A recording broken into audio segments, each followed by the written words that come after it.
बूढ़ी औरत का सवाल अविनाश के कानों में गूंज रहा था। तुम्हें तो कालका झील पर दफन होना था, है ना? अविनाश डर से कांप रहा था। वह हड्ड-हब दहाकर पीछे हटा। यह बूढ़ी औरत सांत्वना देने वाली नहीं, बल्कि उस भयानक रात का हिस्सा लग रही थी। तुम कौन हो? अविनाश ने लड्डू-दकड़िदाती आवाज में पूछा। बूढ़ी औरत ने धीरे से एक सूखी लकड़ी उठाई और उसे आग में डालते हुए कहा, मैं यहां सालों से रहती हूं और मैं सब देखती हूं बेटा। तुम खजाना खोदकर भाग रहे थे, पर खजाना तुम्हारा नहीं है, वह मेरा है। अविनाश को कुछ समझ नहीं आया। तुम्हारा? क्या तुम ही वह डायरी लिखने वाली हो?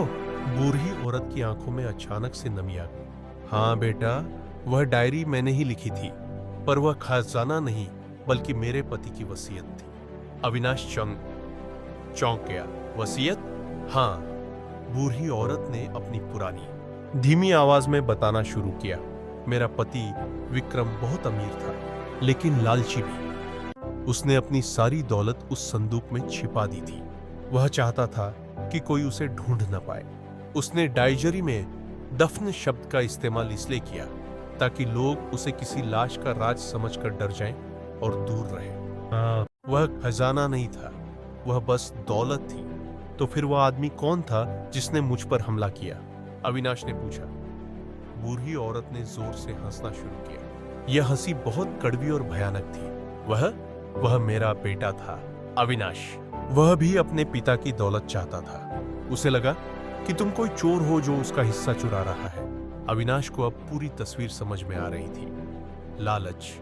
माताजी, आपने कहा कि यह कोई जंगल नहीं है और मुझे दफन होना था। बूढ़ी औरत मुस्कुराई। बेटा, यहां जंगल नहीं है, पर यह जगह सच में कालका झील के नाम से जानी जाती थी। और यह दफन होने की बात, यह सिर्फ एक चाल थी तुम्हारे डर को बढ़ाने के लिए।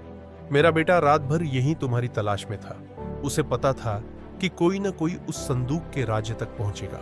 जब तुम भाग रहे थे, बूढ़ी औरत ने आगे कहा, तो तुमने उसके सिर पर शीशे की बोतल मारी। वह बेहोश हो गया। मैंने उसे अभी अभी यहां सुलाया है। उसने एक कोने की तरफ इशारा किया जहां सच में कोई कराह रहा था। बूढ़ी औरत अब अविनाश की आंखों में देख रही थी। देखो बेटा, तुम खजाने तक पहुंच गए। तुमने लालच को देखा, लेकिन तुमने उससे भी बड़ा डर देखा। अब तुम जान चुके हो कि यह दौलत कितनी खतरनाक है। अविनाश अब शांत हो चुका था। उसने अपनी जेब से वह धुंधला नक्शा निकाला। उसने उसे आग में फेंक दिया। मुझे यह दौलत नहीं चाहिए माताजी, अविनाश ने पूरी ईमानदारी से कहा। मेरा डर मुझे दिखा चुका है कि कुछ राज दफन ही रहे तो बेहतर है। बूढ़ी औरत ने संतोष की सांस ली। जाओ बेटा, और फिर कभी इस रास्ते पर मत आना। अविनाश ने पीछे मुड़कर उस भयानक जगह को अंतिम बार देखा। संदूक, डायरी, हमलावर बेटा और यह रहस्यमयी बूढ़ी औरत, सब कुछ वहीं छोड़ कर वह चुपचाप गांव के रास्ते शहर की ओर चल पड़ा। वह बच गया था, लेकिन वह जानता था कि उस रात का डर हमेशा के लिए उसके दिल में दफन हो गया था।